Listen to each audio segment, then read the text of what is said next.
શૌર્ય દિવસ ઉજવણી group centre CRPF Gandhinagar 9 April 1965ના રોજ પાકિસ્તાની સેનાએ પશ્ચિમ ભારતીય પ્રદેશ પર પોતાનો દાવો સ્થાપિત કરવા માટે ઓપરેશન ડેઝર્ટ હોક શરૂ કર્યું.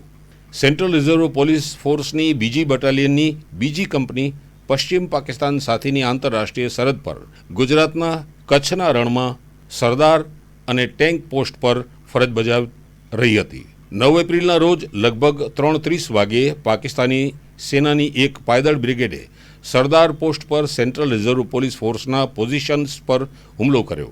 CRPFના જવાનોએ દ્રઢતાથી પ્રતિકાર કર્યો અને બહાદુરીથી લડ્યા.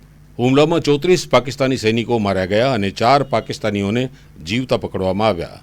આ હુમલામાં CRPFના 7 જવાનો શહીદ થયા. દ્રઢ નિશ્ચય અને બહાદુરી સાથે બીજી બટાલિયનના જવાનોએ 12 કલાક સુધી પાકિસ્તાની બ્રિગેડનો સામનો કર્યો, જેના કારણે તેને પીછેહટ કરવાની ફરજ પડી. દેશ માટે બલિદાન આપનાર 7 સૈનિકોના નામ આ મુજબ રહ્યા: નાયક કિશોરસિંહ, સિપાહી જ્ઞાનસિંહ, લાયન્સ નાયક ગણપત રામ, સિપાહી સિદ્ધવીરસિંહ, સિપાહી કિશનસિંહ, સિપાહી શમશેરસિંહ, સિપાહી હરિરામ. શહીદ સૈનિકોની દેશ પ્રત્યેની સાચી ભાવનાને યાદ કરવા માટે 9 મેના રોજ ગ્રુપ સેન્ટર ગાંધીનગરના પરિસરમાં એક ખાસ સમારોહનું આયોજન કરવામાં આવ્યું હતું.